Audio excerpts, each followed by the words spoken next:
Hi, Marcel. All right. Get going in a minute here. We have quite a number of people in and others showing up, so we'll give them a couple of minutes to straggle into the lecture here.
Okay, Marcel, sorry about that. We had a little e-learning crisis at the other end of the house I had to tend to. Okay, we'll get going. First of all, thank you everyone who is in attendance. Let me ask all of you to do a couple of things. If you would be so kind as to turn off your mic, to mute yourself, and to turn off your camera, then we will maintain our maximum bandwidth and hopefully have a real clear lecture here. So thanks a lot for doing that. Let's see. If you have any questions during the course of this lecture, and certainly afterwards, we'll have a Q&A with Marcel. You can enter them in the text box, or you can mute and ask a question or two. Secondly, if you are looking for CEU units, if you're a practicing architect and we can help you out there, please email Hannah or Audrey, and they will put their emails in the text box here in a minute and probably later on in the lecture, and we'll be able to see that you get CEU credits for this. I see Saul just checked in, and it's so nice you're here, Saul. Thanks for taking part of this in this lecture. Yeah, we miss it for the world. And that, folks, is Saul Fleischman, a legendary architect here in the greater Tampa Bay area and in the state of Florida. And he is the lead partner in Fleischman Garcia, where Marcel currently works. So let me take a minute and introduce Marcel Maslowski to Marcel is a 2012 graduate of the School of Architecture and Community Design here at USF. I was talking to him earlier, and I said it's just hard to believe it's been 8 years, going on 9 years in May since he graduated, but it has indeed. I've aged a bit since then. He is not, amazingly enough. So he's and I think that there's several reasons I wanted Marcel to be a part of this lecture today, or take part of this lecture today, give us a lecture. And one is that in a short period of time, he accomplished a great deal as a young practitioner. And I think that's a lesson to all of us. He's put himself in a leadership position. He's earned a leadership position in Saul's firm. Again, that's Fleischman Garcia Architects in Tampa. And he's been involved in a very wide range of interesting projects. and he's managed to start raising a family and serve as an adjunct in St. Pete College. So he's juggling a lot and doing a great job with everything. As a student, I remember well Marcel's thesis project. It had beautiful, dare I say, Marcel moody renderings. And it was one of the strongest projects really of that year and in quite a while. So it's about 5 or 6 minutes after 3 o'clock. We have a good number of people here. And again, we'll have a Q&A at the end. And we would ask that you ask questions and so on. There'll be a lot to talk about. But for now, I'll turn the lecture over to Marcel Maslowski. Thank you, Bob. Can you hear me? Yes, I can. Okay, sorry, I had some audio issues, so I had to reconnect to my phone. So I missed a little bit the introduction, so I hope it was good things. So first thing, I want to thank Bob for inviting me to the lecture series. It's quite an honor to be here and talking to everybody. I was kind of looking at the list of people. I recognize a few names if you're taking some of my classes at SPC. So I figured, what's interesting is that when Bob asked me to talk and give a lecture, it's very difficult to say no to Bob. So I said yes, and then a few hours later, I was thinking about it, and I was like, well, wait a second, what am I going to talk about? Because I'm not, an accomplished architect like the typical architects would give lectures. So instead, I figured what would be interesting is to talk a little bit about my background, but also talk about how my thesis has impacted my projects. And you'll see that most of my projects right now are in construction, and some of them are about to start construction or in design. So I'll talk through a few of them through that. So just a little bit about me. I'm originally from Martinique in the Caribbean, and it's a French island, so I do have a little bit of an accent. And then I actually went to business school in France, and I hated it. So then I spent some time traveling a little bit, and then decided to visit here in Florida because I had some family here, and I enjoyed the location. I saw a lot of potential also in this area. And so then I went to SPC and USF, and this is where I got my master's in architecture, and that kind of brought back my interest in architecture too, by going through school here. After that, when I graduated, it was toward the end of the recession, so there was not much work out there for architects. Every time there's a recession, we're the first ones impacted. So I was lucky enough to find a job here in the area for another firm at that time. But it was more of a corporate firm, and they mainly did offices. And so I stayed there for a little bit, but I was not very happy with the type of projects I was working on and what I was doing. I just didn't have that sense of fulfillment of that I was doing something meaningful. So then I actually almost quit architecture, to be quite honest. And then I realized it was really just about a type of projects, and maybe if I found something else, it would be a little bit more interesting. Then I met Saul Fleischman, and it was actually, I had a client for who had designed an office. And for the same client, Saul was designing a guest house. So then we got in contact, and then ever since that, we became very close. And what's interesting about Saul is that there's no one place in Tampa you go to and somebody doesn't recognize him. And he started this firm 48 years ago, and it's still in practice. So it's quite remarkable to be able to do that. But also like the fact that through all these years, he stayed as a small firm. We have 25 people. We have 3 offices throughout Tampa, and I really enjoyed the sort of family aspect that we have in the office. And so that really attracted me, and the type of projects too, because we work mainly on public projects. So we do a lot of libraries, schools, universities, and we're doing now performing arts centers, and fire stations and things like that. So it was a little bit more meaningful type of work, and also being involved with the community is a little bit more interesting to me than doing an office for rich lawyers so we can make more money. But anyway, so that's where I ended up at Fleischman Garcia. And when I started here, the scale of projects range from a couple of thousand square feet to 30,000 square feet. And then over the course of the last 3 years, the scale of the projects keep increasing in size. Now we're working on 50,000, 80,000 square feet projects.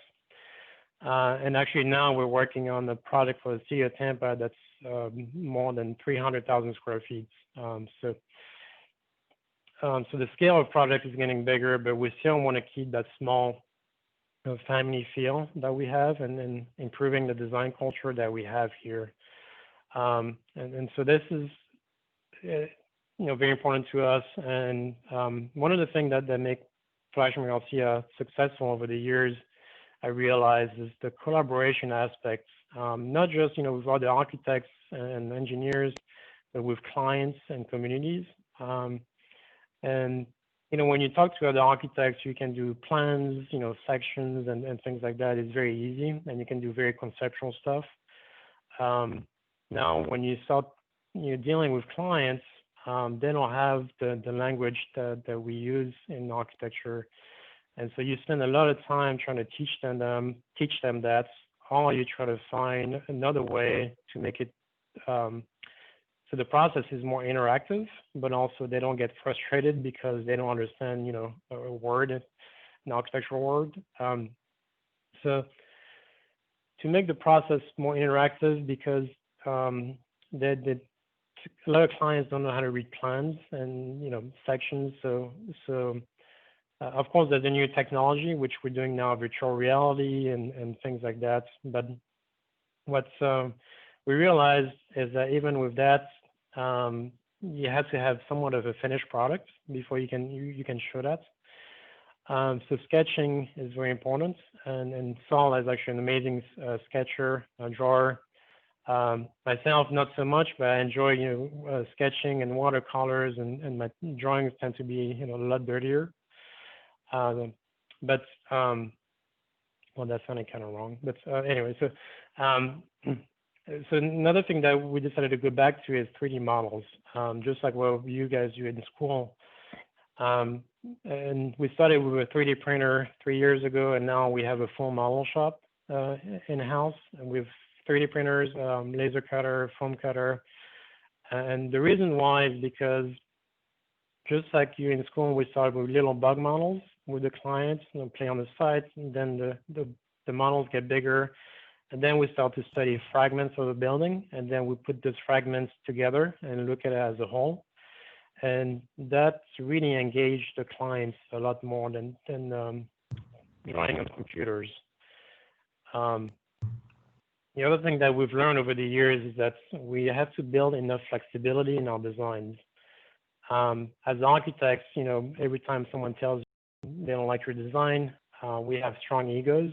So we hate when people tell us that. And I know when I participate in critics, in design studios, everybody gets really mad if I say something negative. But you have to understand that this is part of our work.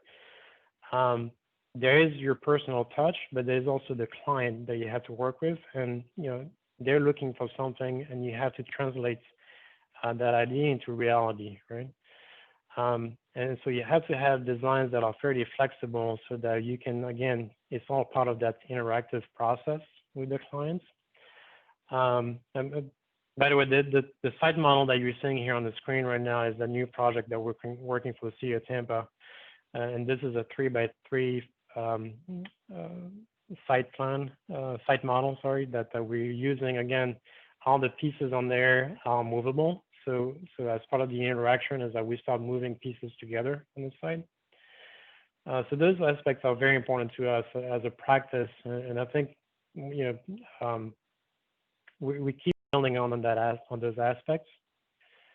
And then there's a lot of research that go into our projects, and that's one of the things that are very important to me and to the firm. And over the last year, I've been working on the side trying to really gather all this research so we can finally publish a lot of the work that we've done. And that's because for every project, we spend 2-3 months, sometimes more, interacting with clients, with users, with specialists also. We really try and involve everybody, the community also, in depending on the project. We try to involve as many people as possible. And on that, so now we're starting to translate that also in publications now. I realize that all the photos I put on there, it looks like I'm talking, but trust me, I'm actually more of an introvert, and I like to listen more than talk usually. And actually, when Hannah sent me an email to ask me for a description of myself, and she asked for 300 words, I think I only gave 150 words because I just don't like talking about myself usually. So this is a very big push for me. But I wanted to kind of give the perspective of an introvert too. And now the reason why I say that is because there's a difference between an introverted design and an extroverted design. And to be honest, they're both wrong to me. And something that I noticed when I was in school is that the extroverted designs usually get the most attention, and that's because they have the wow factor in them. And it was always a little frustrating because a lot of the time they didn't really respect the place and the sense of scale, but yet they had the wow factor. And the same thing happens, in practice because of social media and architectural competitions. It's all about this sort of wow factor. And now, the other spectrum is not good either, because you don't want something that's enclosed, right? We want to foster, social interaction and collaboration also. But you have to be able to balance the two. And as soon as you realize that you're either introverted or extroverted, then you can start to think about how can I balance a space for everybody, right? So the space becomes more democratic, right? And during my years in school, I really used my time in school as an experimentation. And to me, architecture is really about experimentation. And if you look at my projects throughout schools, no two projects were alike. And so when I came down to portfolio, it was kind of like all over the place, because every time I use a certain design theory and a medium, and the next project I will use something completely different. And so that was something that I keep using today. But also when it came to thesis, that was the combination of all my research and experimentation during school. And I realized there were 3 things that were important to me. The first one is the relationship between stereotomic and tectonic and how that shapes space. The second one was texture. And if I don't know if you probably don't remember much of my thesis, but I had a whole series of plaster models all over the place, and I was testing different theories and also different textures by using different formwork. And I love the trace of the texture on the plaster because it was not it was a little bit more subtle, right? By leaving that trace on the plaster, but it invites you to really want to touch that plaster. And the third aspect that was important to me was control lighting. So the reason why I call it control lighting instead of just lighting or natural lighting is because the balance of natural lights and darkness is what shapes space and they give meaning to the space. And so we have to be able to control them in a way that you give meaning to the space. Now, what I realize is that those 3 elements were important to me, but there was a fourth element that was missing, which was place. Now, in school, it's very difficult to really experiment with place. You know, I know professors sometimes give you the random locations, and you have to study them as much as you can. But it was still not as intensive as when you're in practice and you really get into the research of what is a place and the meaning of a place. And so what I want to show you is several examples where I balance the three important elements, but also with the sense of place. The first one is Tampa Heights Elementary School. It used to be Robert E. Lee Elementary School, and before that, it used to be Michigan Avenue School. And at some point, someone decided it was a great idea to change from Michigan Avenue to Robert E. Lee School. I don't know why. But anyway, the name has changed now. So this is actually a historic building. It was built originally in 1906 and then added on over the years. And it was built in 1906 by volunteers. So that means that people would be working 8 to 6 jobs. And after that, they would work together as a community to build this school. So it's a very important part of the fabric of Tampa Heights. Unfortunately, in 2017, after Hurricane Irma,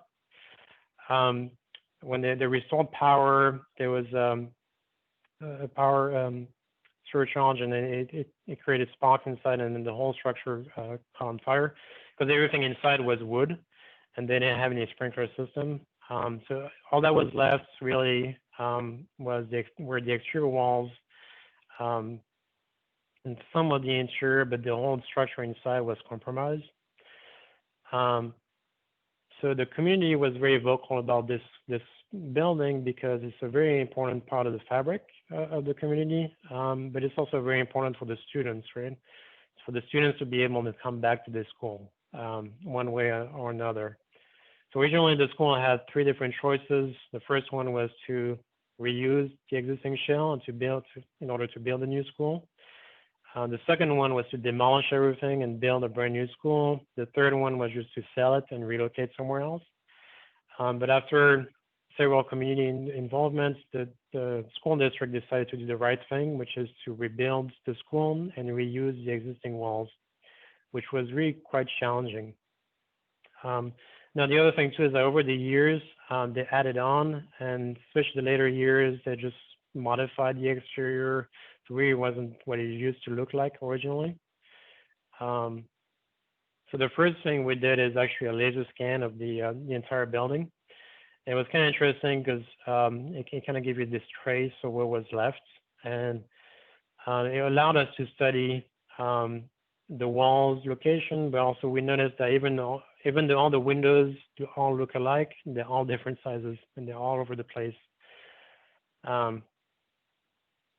And then when we walked through the building, what was left of it, there were several elements that were very important. The first one was the brickwork, and it really had this trace of the community coming together to build this school, right? So that was a very important aspect. And then is the wood flooring in the corridors of the school, and they had this trace of people, students, teachers working on them over the years, with dimples, imperfections. And so we really want to salvage as much as we could to integrate that into the new school. Now, for the program itself, we actually came back with the same program as the existing school, but with the new requirements for classrooms, for the media center, for dining rooms.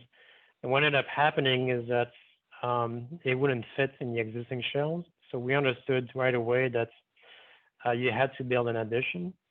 And the other thing too is that you had this stratification of the different levels. And so we felt it was kind of a shame to have that. So our solution was to provide some sort of vertical community that connects all 3 levels together.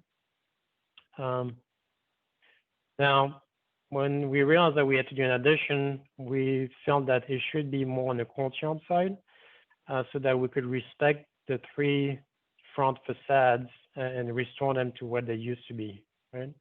And so we found that this was a lot more subtle to put in the courtyard, on the courtyard side. Now, this addition we felt shouldn't just be a point in time, but instead it should be a layer in time. And so we should have the several layers that happens between the past and the present and the future. And in order to do that, in the addition, we use some of the existing brick on the addition, but instead we decided to make a float in the air and cantilever, so that you have this conversation between the historic that's holding the brick and putting it up on the pedestal, and then the existing building that has the brick that is grounded. And then between the addition and the existing, we have this void now that becomes that vertical community that we wanted. Another important aspect is that we wanted to make sure that the existing roof line was not disrupted by the addition. So that was another important aspect for us. The nice thing is that when we put the addition in the courtyard, it really activated the courtyard. And when we met with the principal and some of the teachers that talked to us about some of the events that they had in the courtyard, so we felt this was a great opportunity. Now, when we look at the context of Tampa Heights Elementary School, this is a low density urban setting. And so there's a lot of commuters, a lot of people in the community going to this school, the students, but it's also commuters from outside because they have a magnet program. Now on the north side, there's Columbus Drive that runs east-west, and it's a very busy street. So the school district and transportation were very strongly opinionated that the drop-offs should be away from Columbus Drive, so it creates less safety issues. And then we also had to create a single point of entry and egress. But we just found that it was important to acknowledge also the students coming from the north side. So we provided a pedestrian entry on the north side that after the bell rings, that we close it off. And then in terms of the levels and the organization of the spaces inside, we felt that we should organize it so that as you grow up, you actually go up in levels. So it's starting with kindergarten on the first level, then you go up first and second, and then third, fourth, and fifth. And then the foyer really becomes the heart of the space, right? And so in this space, we have a very large stair that connects all the levels together. And then we also wanted to make sure that we interlace, some of the existing elements into that space. The first thing is the school had a tradition of the students making tiles, and then we'd put the tiles in the risers of the stairs. So we wanted to provide an opportunity for the students to keep doing that and build on to it, right?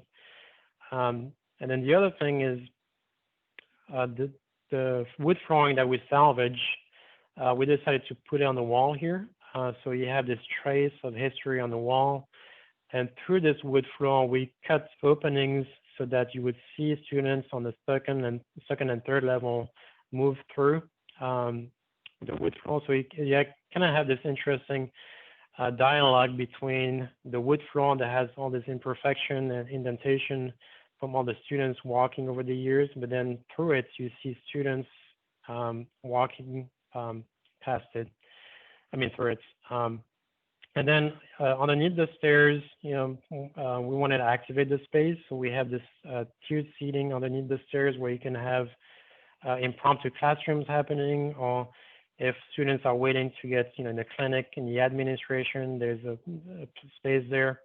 And also from the landing on the second level, the principal could actually address all the students below, for some sort of announcement or something like that. So the students could gather below, but also on the second and third level. So this section here is interesting because it shows you the existing lines working with the new inner structure. And then that's foyer or vertical community that connects all three levels together, but it also connects you all the way to the dining space, which now has a stage, so they can have plays and things like that in there. Now, since the steel structure is so beautiful and with all those connections and details, we decided to expose it as much as we could. So you have different spaces where you see that steel structure happening, but also as you walk through the corridors, there's different areas where during construction we realized, there were some beautiful moments with the connection of the structure. So there's different moments where we cut out openings in the walls, and it kind of frames the connections. Like the one you see here. And this project is in construction right now, and it's going to be done at the end of this month here. I've been taking my students from SPC to visit it during construction. On the left here, you're seeing the vertical community that's being still in construction right now, and the existing wood flooring that's being placed on the wall. And then you're seeing one of the connections also on the top here where we decided to cut a hole through the wall so you can really celebrate that. And then on the top right, you can see the roof line of the existing, where we wanted to make sure that the addition didn't disrupt that. So you kind of have this interesting play between the addition and the existing building, and then the use of the existing brick on the addition that's floating up in the air. And my next project is the Starkey Ranch Cultural Center. The full name is actually the Starkey Ranch Theater, Library, Cultural Center, because nobody could make up their mind on a name, I think. But anyway, this Starkey Ranch is a new community in the middle of the preserves, and it's made by young families with young children. Now, since it's a brand new community, there's no culture yet. So it was kind of funny to us that we would do a project that's a center for culture in a place that has no culture yet.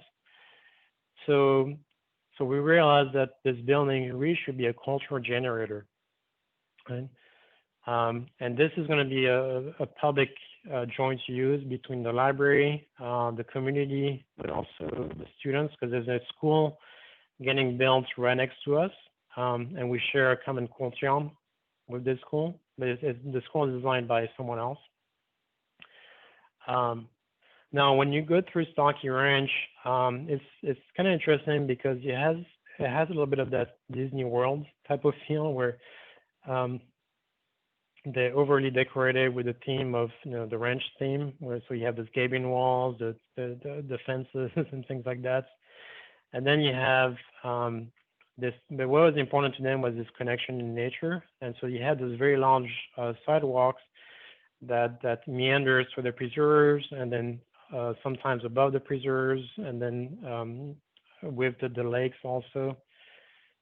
So we found that what if we could extend this fluid flow into the building and provide a space that would become the community living room. And once you're into this community living room, the connection to nature is actually through the two corners, which are the reading rooms. And so the reading rooms are oriented towards the preserves, and there's preserves on both sides of the building. And so it's kind of interesting because at the same time, conceptually, it talks a little bit of the fluidity of knowledge, and which is, and you kind of have this, the clarity is given by the corners, which are the reading rooms. And so we started to look at the type of materials that we should use to kind of bring back this feel of nature within the building.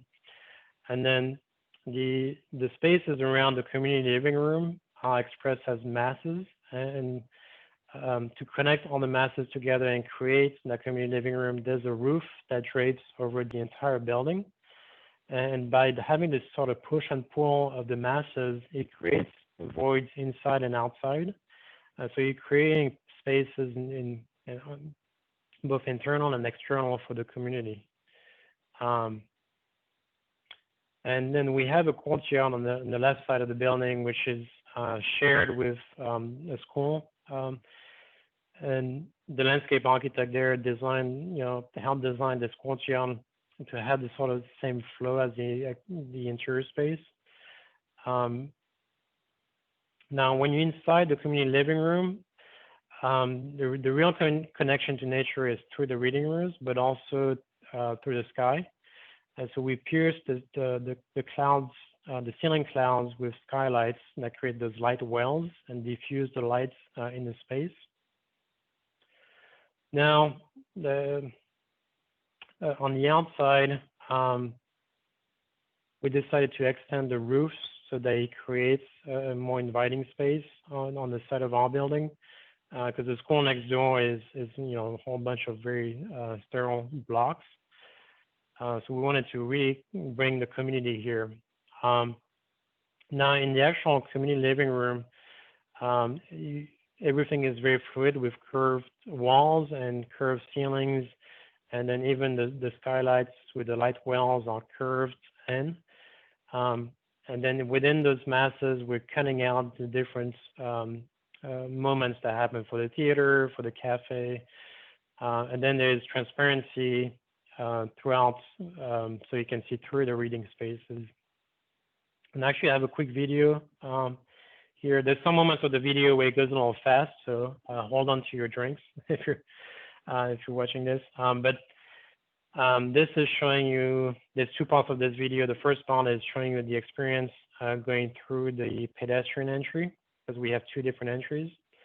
One is pedestrian here, and invites you to this community living room where all the furniture is very flexible. There's a small little cafe, and then you can see clearly through the reading spaces. But then there's a theater, which is really more of a large multi-purpose room for the community.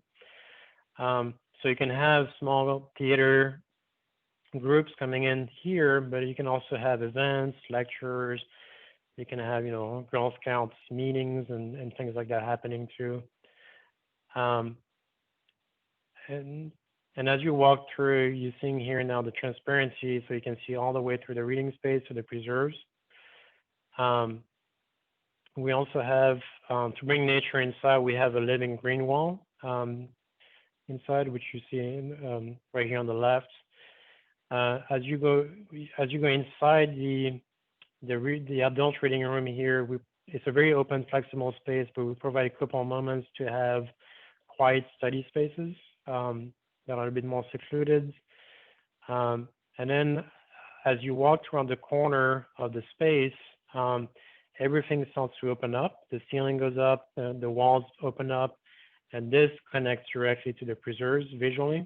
So you're able to grab a book, go to the corner, and enjoy some you know, alone time or some reading time. Now this is the second part of the video showing you the entry, the vehicular entry. So there's a drop-off area, and then you're seeing the three maker spaces on the right.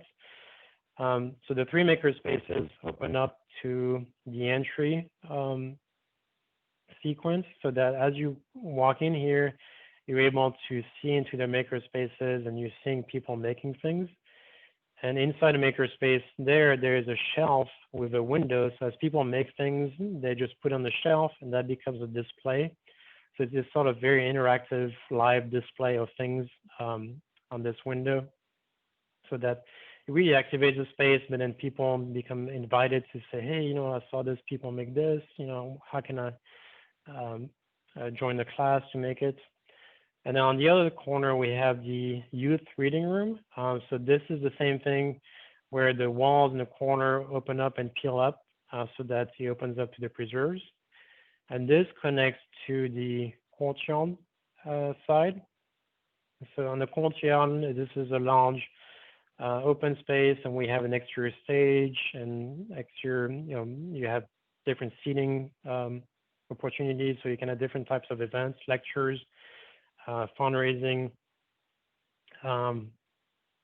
movie nights, and things like that. So having this continuous roof, you know, that becomes a little bit more dynamic at the entry here, but in other areas becomes a little bit more passive, and then the masses are doing the work. And in some areas where the theater is, it pierces through this roof so that it signifies that there's something else in happening here that's more prominent. So it's in full construction right now. This is going to be done in June or July, and then they're going to open up in July or August. So they're moving pretty fast. The skylight sign, they're framing the walls inside, and then the courtyard is taking shape. And you can see in the courtyard, we really wanted to open up to the preserves. Now the building on the left is done by different architects, and they kind of pushed in and blocked the view of preserves. So instead, we reacted by pushing our building in and leaving that roof overhang, so that it creates a very nice space that invites you to sit down and enjoy the view of the preserves. The next project is a project that has to build a sense of community it's in New Tampa. So this project, which is actually not far from USF, it's on Brisby Downs. It sits in the middle of preserves and wetlands, actually. Now, when we started the project, it was all wetlands, and now they actually built apartments behind the Performing Arts Center and then the shopping center in front of us. So we're left with this tiny little parcel that we have to build on. But what was kind of striking is what's left are those very tall, slender trees, and the play of lights on the trees and the canopy of the trees start to highlight the column, and it creates this nice colonnade that is revealed by the lights. And so that kind of marked us when we walked the site. So what's left really is wetlands on the left side, and on the right side of the building. Well, we also wanted to acknowledge the Brisby Downs side to invite the community into this Performing Arts Center. Now, this will be a shared use between the residents of New Tampa. They'll have dance classes and things like that could happen. There's also a large auditorium with a very flexible space that can have events there. And then there's a theater user group that will use this space to practice, but also put on shows for the community. Now, when we designed this, we had to design with the thought in mind that there could be a future addition. As the community grows, they could extend onto it. Even though there's no room to grow left, right, we had to build on top for the addition. So we had to figure out a building that would look good day one, but also when the addition happens. So now when you think of the auditorium and the stage, those have certain proportions that are dictated by the functions and also acoustics. And so that gives you this mass that you have to sort of respect. Now, the problem is, how do you create the transition between this mass and the wetlands and also the community? And so in order, we wanted to create this portico that would have this colonnade that picks up on the colonnade of the trees and create this transition. And in order to get into the mass of the auditorium, we started to carve out the entries, and then we carved inside the auditorium to create the space inside. So once we understood where everything went and where the wetlands were, we started to look at how can we organize the walls so that we really focus on those different elements. So you have this mass, that's the auditorium and the stage, and everything around it is a little more tectonic and connects to this mass. So we never did a full rendering of this, but you can see here the colonnade of the building, and the idea is that it'll pick on the colonnade of the trees surrounding it. And then there's a plate on the left side that invites a second level addition that could happen in the future. Inside the main auditorium space, there's actually seating for 350 people, and it's all retractable seating. So when you retract back, you have wood panels, so it looks finished, but it gives you a space for the community so they can have weddings, they can have lectures and things like that. And then in the lobby, we wanted to be able to focus the views inside the lobby towards the wetlands. And so so I did the sketch originally that had the different planes that would kind of focus your eyes toward the preserves. And then to get into the theater, we carved out the entries to it. I have another quick video kind of walking through it. But as on the front facade, we kind of played with the masonry and wanted to have this texture masonry that invites you to feel it. And then you had to walk through it to enter the building. And then as we're designing, the structural engineer started to put all those concrete beams, and we felt that we should really highlight those concrete beams. So that's why you see different moments where you see the beams and the concrete columns highlighted in the masses of the building. But those different elements still invites you to come in and gives you a little bit lower, smaller scale and more scale as you enter the building. And as soon as you enter the lobby, it opens up, and then it opens also towards the wetlands on the opposite side. And you're seeing here the different plane elements, the planar elements that kind of focus your eyes towards it. And then as soon as when you enter the theater, you have this carving of the mass that creates the entry, but also creates the space inside. And the way that we carve the space is all based on acoustics. So acoustics has some, you have some acoustical properties that you'll be able to understand to carve out the space inside here. And the second part of the video just shows you kind of walking through it during the daytime, because this will be used throughout the day, but also throughout the nights. So by the community, by the theater groups. So we had to think about how does that happen day but also at night. And we also have some studio spaces on the other side that focus on the opposite side that has wetlands. It's 2 studio rooms, and then each one will be divided further into 2 smaller studio spaces.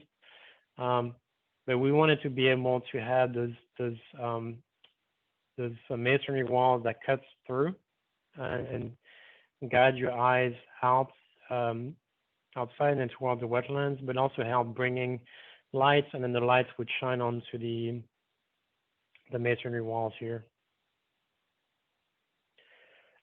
Second to last project, hopefully I'm not running too bad on time, is a center for students with emotional behavior disorders. And this is an interesting project because, well, of the way we want it.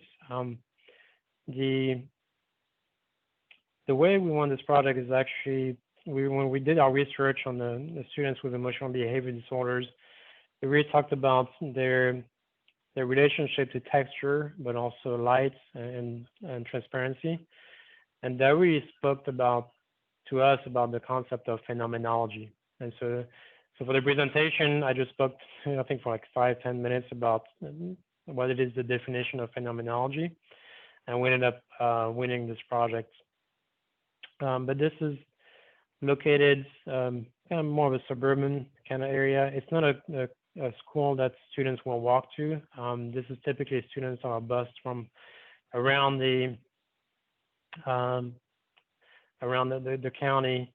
However, we still wanted to make it feel more have this sort of residential feel, but also respect nature, because there was some very interesting trees, very large trees actually in the property, that created some nice moments throughout the site.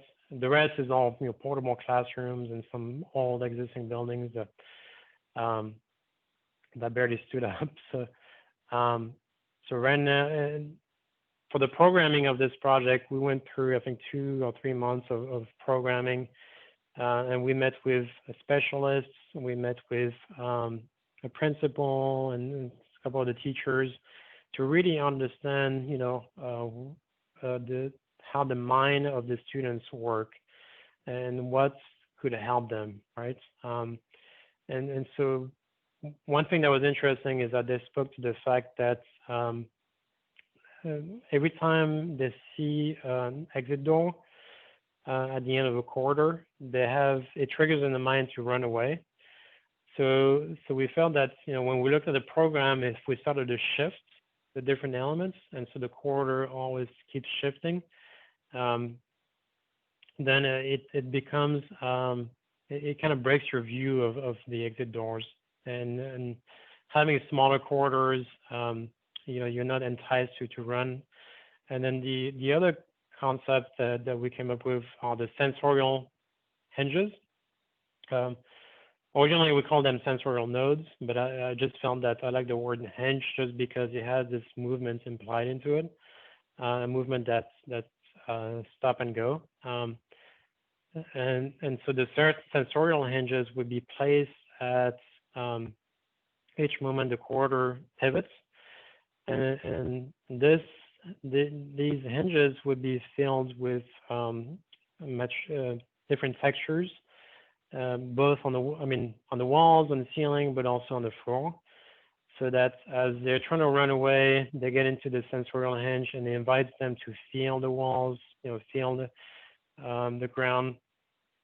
So we played heavily in this sort of texture with woods. We've been working with a local plaster artist, so to kind of work on different patterns of plaster. Like, for example, the rake plaster attracted us because this idea that you would be walking and invited to have your hand on the plaster and caress the walls. And then the building itself kind of rotates around the existing trees on site. And then in the courtyard side, we also created a sensory garden also. So it would be a garden that's focused on natural elements that have texture to them. And then the building itself has a series of roofs that play with the masses of the building, and so that creates different moments of light and shadows around the building. So again, this idea of having those different moments that makes you pause, right? And the last project I want to talk about is the smallest project I have. It's only a 6,000 square feet building, but I think it talks also about whether it's a 6,000 square feet building or 50,000 square feet building, we spend the same amount of time.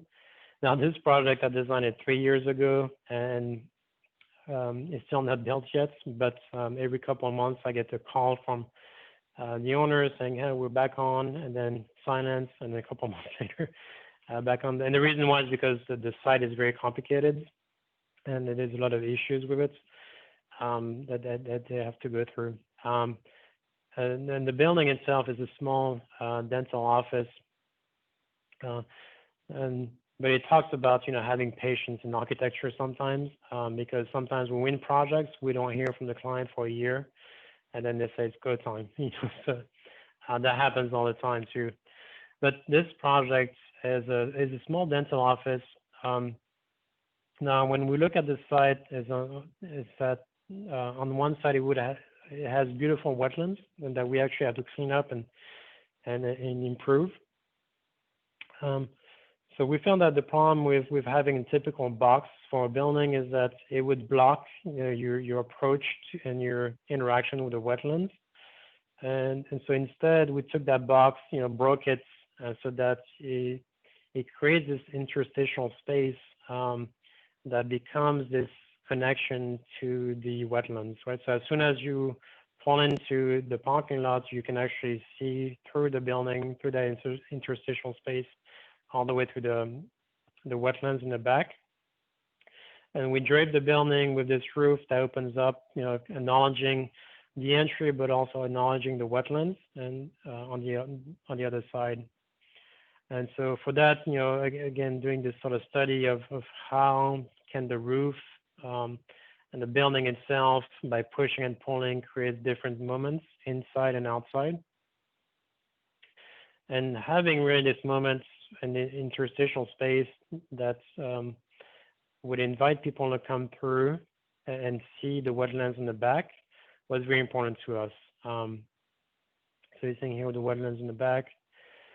And then here, that would invite people to, in the waiting area to sit down and enjoy the view of the wetlands. So as you're waiting to have your teeth, drilled, you kind of have this moment of relaxation a little bit. And then bringing some of the natural elements inside this lobby, we felt was important too. And then the building itself is expressed as two masses, and then we clad it with wood on the outside. Like I said, this project has been on and off for the last 3 years. I'm still crossing my finger that one day it'll get built. So with that being said, I think this is it for my lecture. So if you have questions and answer, and can have a little discussion.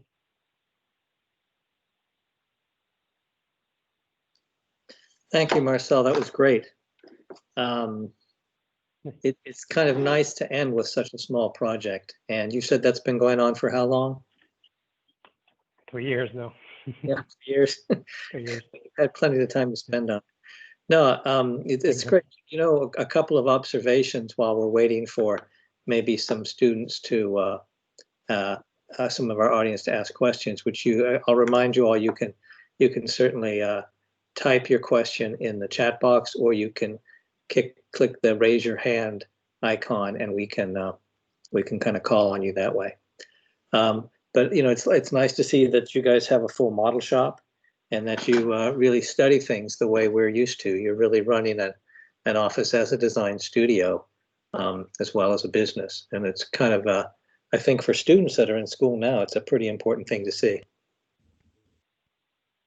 Yeah, and I think there's, I have sometimes other architects who tell me that, they want to buy a 3D printer and they hope to use it. And, I tell them all the time is that it really has to be embedded into the design process. Otherwise, you're just going to buy a 3D printer and you're going to use it one time and you're just going to collect dust. Mm-hmm. It has to be really integral to the process. But, seeing every time we bring in models for every meeting, you're seeing the client's eyes, and automatically they're drawn to the model and they want to start to, pick it and look around and try to look through it. So that's why we do a lot of section models too, to get a sense of the space inside. But it has to really be embedded into the design process. Yeah, and the section models are really beautiful. Do you find that clients can read those section models pretty clearly, or do you have to spend a bit of time explaining it to them? So when we do the section models, we do the whole building typically, and then we break it out, so it's easier to read. But it's actually easier for them to read section models than section drawings. Because it has this three-dimensional aspect that for us is very easy to read in 3 dimension when we see a 2D drawings, but for clients it's very difficult to do that. Mm-hmm. I noticed when you were talking on the next to last project, I forget the exact name of it, but it had the sensorial hinges. I really like that project, I have to say. I thought this is a really beautiful project. And first of all, I like the fact that you won over your client by doing research and talking about how to really impact the children through architecture. And from a personal note for you, I would think it was interesting to effectively revisit your thesis through the materiality of these sensorial spots in the program. Yeah, I think it was interesting. The way we're working right now with the plaster artists, and it's been kind of interesting process because they get very excited too. And at the end, it's not about just getting it done and then making money. For them, there's that process that happens, and they get very excited at the aspect of doing something for the students here too.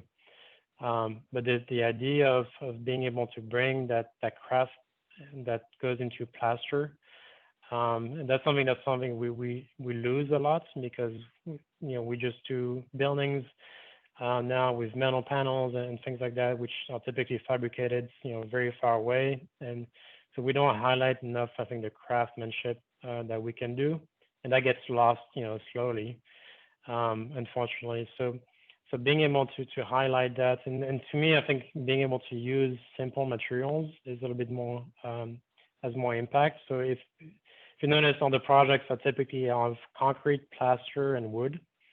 I try to stay within this sort of family because they're to me, they have a lot more feeling attached to them than using metal panels or things like that in them.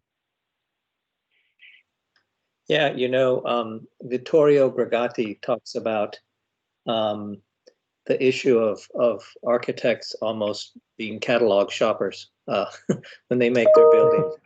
And I think it's just, again, really good for all of us practitioners and students and educators to talk about your interest in the handcrafted presence of pieces of the building. Yeah. Okay, we have a question from Veronica. And Veronica, if you can, you're welcome to turn your mic on to ask Marcel a question. Thank you. Hi, Marcel, how are you? Hey, good, and you? Good, I'm very good. So one thing that I really that really stood out to me about your work is that there is a very strong presence of creating and perpetuating the creation and preservation of moments. I find that very interesting in your design because for me at least, that's a lot of what architecture is about. It's about preserving these moments in time that that we envision in our spaces. So how would you advise the future students and also professional architects? How would you advise them to encounter the endeavor of calculating, creating, and preserving moments in the design process and their constructions? That's a very good question. The preservation of those moments in time is something that's very difficult to grasp, but I think you have to get in depth with things, right? You have to be able to have these feelings and sort of walk through the place and understand the whether it's sadness, joyful, joy, but being able to kind of capture that, and then as you walk through these places, I try to categorize what are some of the elements that really had an impact, right? And as I walk through it, but also when I go back home, I try to think about it. I go back to my sketchbook, and I think about it over and over and over, and I say, how did that make me feel? How will that impact? And how can I celebrate that? So that's how the people in the future, when they come through the space and around the building and in through the building, have the same feeling that I want to convey, right? And so that's why a lot of my sketches, sometimes I do them with clients. A lot of times I go home and I just think, you have to think through it. And so a lot of time my mind doesn't stop thinking, and I think about it, on Saturday, on Sunday. And for example, this sketch here, I think I drew it out on Saturday night, 11 p.m. And I was, I had a couple of drinks too, but not I'm telling you to drink, but just, just being able to be in touch with those feelings and really get a sense of what's there, right? And how can you celebrate it and make it better, right? Hopefully that answers your question. Yeah, it does. Thank you. That's great. Another question from Mason. The comment is amazing work. With regards to your four main focal points, you mentioned a relationship between tectonics and something else. Can you further explain this relationship? And yeah, maybe you can talk about tectonics a bit, because clearly you guys go out of your way to express pieces of the building when possible. Yeah, it's a good question, and it's kind of interesting. I'm getting questions from my former students, or current students. So I was talking about the relationship between stereotomic. That's something that's always been very interesting to me, because within stereotomic is the idea of you're carving out, right? You're creating spaces by carving out, whereas tectonics, you're creating spaces by adding on. And so one thing that has been very interesting, one of my interests, is that this play between floor plates, roofs, and the masses of the spaces, and that starts to create a relationship, and then carving out into those masses, and then that relationship of how you carve the mass to all those other tectonic elements, whether it's the roof, the floor plates, the walls, the columns, the bracing of the structure and things like that. So it's really about how does that impact spaces, and how that it really, to me, it really makes the space a lot richer by doing that, right? So for example, in this sketch here, you're seeing several masses that I'm carving out, pushing and pulling. And then there's a roof that comes and connects to it. Sorry. And then sensorial hinges that start to slice through and connects the different pieces together. So this relationship it's an ongoing, to me, study that's it's still not done in my mind. And I still keep thinking more and more, and in every project I try to improve that, but it's still, the more you practice, the more you realize you don't know anything. So I still, for every project, I spend the same amount of time thinking about stereotomic, tectonic, texture, lights, and place, right? Because I still don't have quite a good grasp, and I still keep trying to think of how can that be improved. Mm-hmm. And I think it kind of goes back again to your very early work, or I guess later work when you were still a student. I think of those plaster molds that you made when you were doing your thesis, and the idea of working with stereotomy, working with the stereotomic, and kind of having to understand the negative space to make the positive, right? Yeah. Yeah, and then if I go back to some of those models, you can see that even in the stereotomic, there is some tectonic, right, that happens, but it's this constant research of doing that. But also what was interesting is in the art of making this and creating those molds, there was this sort of positive, negative happening here that was quite interesting to me. And once you have that and you start to play with lights on it, and you start to realize the different moments that happen and how the lights how the space gets shaped between all those different elements. And so, spending this time, for the students, for you guys, spending this time researching and experimenting is very important. And like I said, I had, 15, 20 of those molds, all over the wall, in front of the wall. And it was quite fun. I had to do the presentation to move all those, but anyway, but it was, to me, it was, what really excited me was just this constant experimentation. And I felt that by using the formwork, the molds, that really brought up this tectonic and stereotomic and that sort of relationship and how that shapes space. Yeah, and it's good, you also make a case for the thesis as something you completely control. And, everyone thinks it's the conclusion of their education, but I like to think of thesis as a springboard to becoming a professional. And, every so often we see people who kind of revisit their thesis in every project a little bit, right? And there's kind of strings that get pulled through, and I think that's really a beautiful thing to see. Do we have any more questions? If you want to activate your mic and ask us something, please go ahead and do so. We'd love to hear from you guys. How you doing? Hello. Hey, Marcel, how you doing? Good, and you? Hey, my question will be, as a former student of USF and looking back over your time, besides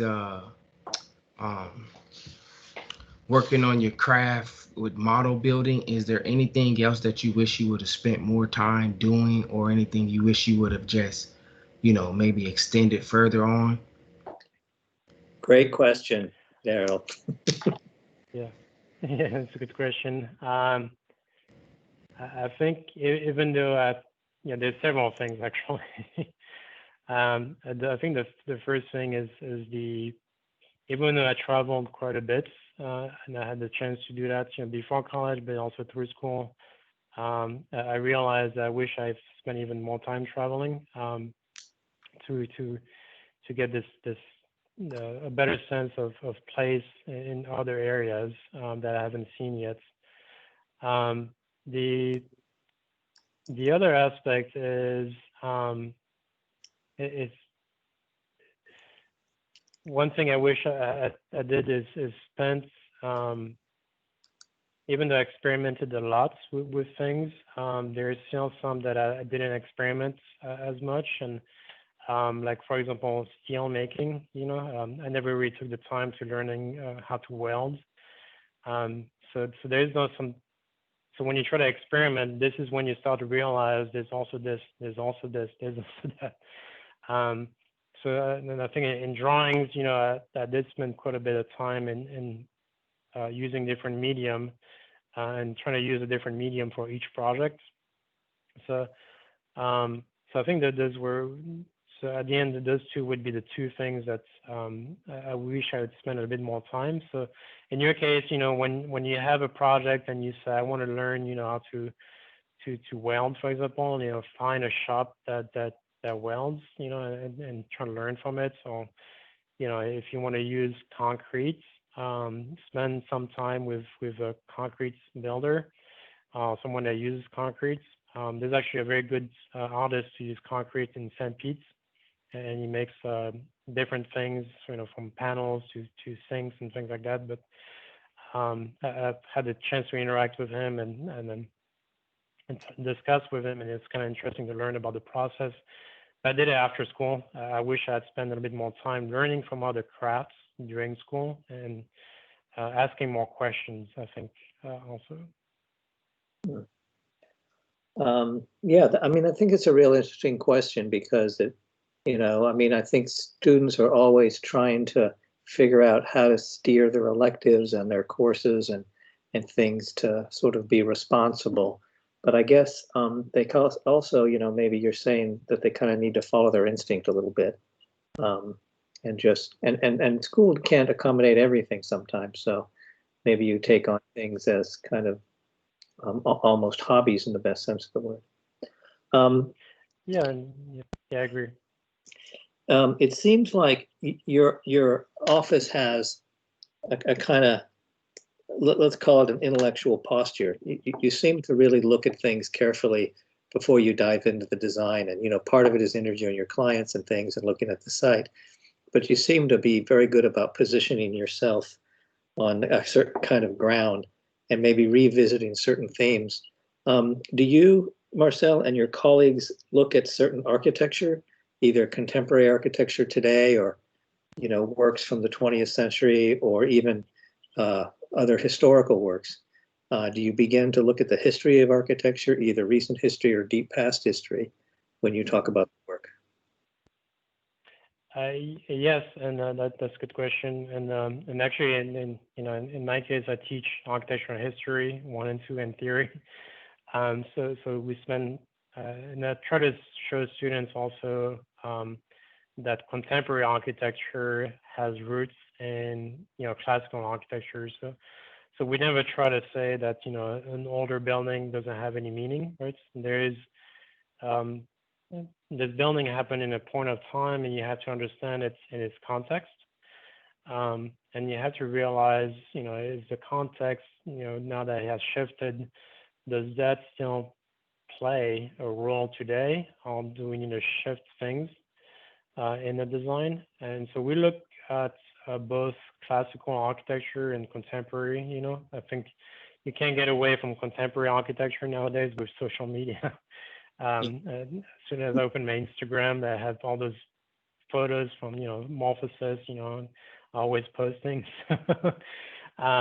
But I think looking at classical architecture is actually a little bit more difficult, and I try to really push students in history class to look at those buildings and how think of how can that impact architecture today, right? There was some moves that happened in those buildings that happened for a reason, and when we look at, the rhythm, symmetry or asymmetry or connection to nature or, being a signature building, all those play a lot of, they play a role in the final outcome. So we try to look at that, but we're also very critical in the office. For example, Saul Fleischman is never afraid to tell you if he hates something, even if it's a new building, an older building. And then this is the approach that we take, is that we're not afraid to look at something, even if it's something new that won, so many awards. We look at it and we try to take a critical eye and say, some of the things are good, some of the things are bad, and those are the things we like or don't like. So yeah, we look at both. Yeah, you have to be self-critical. It's almost like we need to teach a course that tells students how to learn from history. I think it's much easier if you're living with history, and let's say, if you're living with a mixture of early 19th, 17th, 19th century. It's maybe easier to learn from it if you walk past it every day. Maybe a little more difficult to learn from it if it's a picture in a book. Yeah, being able to actually experience it is a different thing. Unfortunately, now with the pandemic, hopefully when so that's something that I really like about the School of Architecture at USF, is just the fact that we're traveling every semester to different places, but also Europe, Asia, so you can really experience those buildings and those places. So when you look at them in a pretty picture in the book, it's one thing, but to go out there and actually experience them in person is another thing. Every accreditation visit we've ever had talks about the fact we travel a lot and how integral that is to the experience of the curriculum. And we look forward to getting back to that here, maybe next year, 2022. I hope at the latest. I see Saul here. Saul, could you come up for a minute? We really want to acknowledge you as the founder of this great office, and you've given Marcel a lot of rope to run with, but he's not hung himself.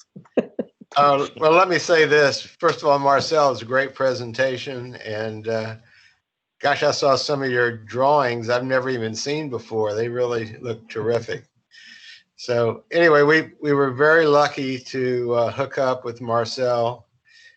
He's really breathed a breath of fresh air into this stodgy old firm.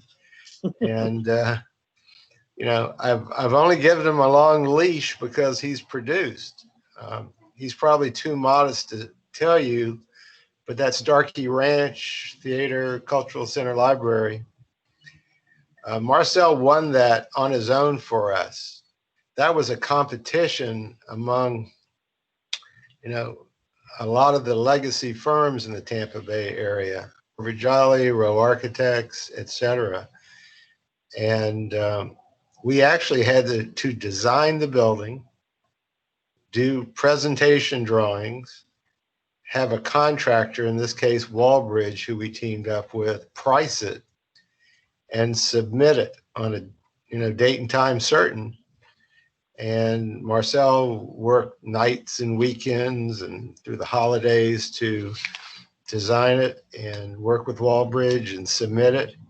And we won the project. And some of the feedback I got was that we were the only firm that actually followed the program. So his layout, was dead on the program. And, Marcel's terrific. He's done a great job for us. I love contemporary architecture, but I'm also a traditionalist. I was a founding member in 1976. None of you were born then, for the historic Tampa Hillsborough County Preservation Board, and served as the chairman for many, many years, served on it for 20 years. Was able to save a lot of historic buildings in Tampa. I was a founder of the Architectural Review Commission of famous for being a pain in the ass, getting anything constructed in the historic districts. And I love old buildings, and I've been fortunate enough to travel, most places in the world, visiting a lot of great old buildings. And I know it's a horror to Marcel, but I design traditional buildings. And we've done a lot of real traditional homes, everything from French Renaissance to, a lot of Mediterranean, prairie style, Frank Lloyd Wright, and many others in between. In fact, we were just engaged to do another home in Bel Air on Clearwater Harbor. This would be our 6th custom estate home in Bel Air. And our client wants, probably a French home with precast stone and wrought iron and mansard roofs, blah, blah, blah. But, whatever the style is, we try to research the historic details, proportions, and materials, and try to deliver the absolute best design we can in that style. And I know when I was growing up in the profession, there was a few architects that did early miscellaneous architecture in Tampa, and I was appalled by it. I said, oh my God, I'm only doing contemporary that reflects the times. But now I am those old architects that do traditional architecture. But I think there's something that was a good point, is that one thing that when we submit for projects is that to break the rules, but instead to read in between the lines of the program and figure out how can we make it special by working with the program, but also with the clients. And that's because what happened on that Starkey Ranch and a few other projects too is that when we submit, other architects like to break the rules and say, no, we're going to place the building somewhere else, or we're going to do this. And I know a lot of famous architects, like to say, I broke the rules, that's how I won. Actually, we've been winning a lot because instead of trying to break the rule, we try to sort of find this fluidity within the rules and reading between the lines of the guidelines, right? So if you can do that, you'll be a lot more successful than just trying to break the rules and call it a day. Yeah, and what Marcel said about research, even before he joined the firm, we won a lot of projects because we out-hustled the competition. We study the site. We try to find out everything about the site, the drainage of the site, natural resources on the site, challenges of the site. There's grand trees or drainage issues or views to take advantage of. And we study the programs of the building. So when we go to a presentation, we want it to be evident that we out-hustled the competition. We're enthusiastic about the project. We know more about it than anybody else. And, that's another great way to win them. I mean, you're not a good architect unless you have a project to work on. And I've always said the hardest thing about architecture is getting the job. Yeah. No matter how much experience you have, right? Over 50 years, you still have to hustle to get the next one. You absolutely do, because you're hustling against, good firms with good people and great talent. Yeah. And there has to be something that differentiates you from the competition. And sometimes it's because, I've given back to the community by serving on boards and going to charity events, and, you got to show up. Showing up is 90% of it. I mean, I've dragged my wife to thousands of banquets I didn't want to go to, and chit chat at cocktail parties I didn't want to do, and serving on boards and being active on boards, not just being sitting there, but actually doing stuff to raise money for at-risk children. Like I've been on the Hillsborough Education Foundation going on 30 years. We've raised somewhere close to $1 billion to enhance Hillsborough County school children. Sometimes that differentiates you from the competition. Yeah. Yeah. So show up, go out there, meet people. Yeah. Yeah. Well, this has been an absolutely wonderful lecture and discussion. I'm so glad you're here, Saul, and we surely need to hear more from you in the near future. And I'm glad that Marcel's found a home. It sounds like he's found a place he can hang out for quite a long time. I hope for his entire career. Yeah, he's the future of Fleischman Garcia. Well, that's the highest compliment you can give someone, isn't it? And I have to say that Tampa Palms project is really beautiful. I just want to mention that. I think the sequence, the entry sequence is stellar, and the scale of the lobby is great. And I really loved hearing about that project too. I could talk about all of them for quite a while, but it's important for our students to know that there's great architecture being built, being designed and built right here in the offices of Tampa. And there's a career to be had in Tampa for sure. It's a tremendous architectural community. And I thank you both for being here. And Marcel, thank you for taking the time to put this together and presenting it in a way that is really appealing to students. I think they listen to what you're saying and they get it. Hopefully. I hope so. Thank you, Bob. Definitely appreciate it. I appreciate being here. Yeah, so do I. Everyone take care, be safe, and we'll be announcing a whole slew of lectures in the spring very soon. And we'll see you soon. Thank you. Bye, everyone. Thanks, Thank you. Thank you.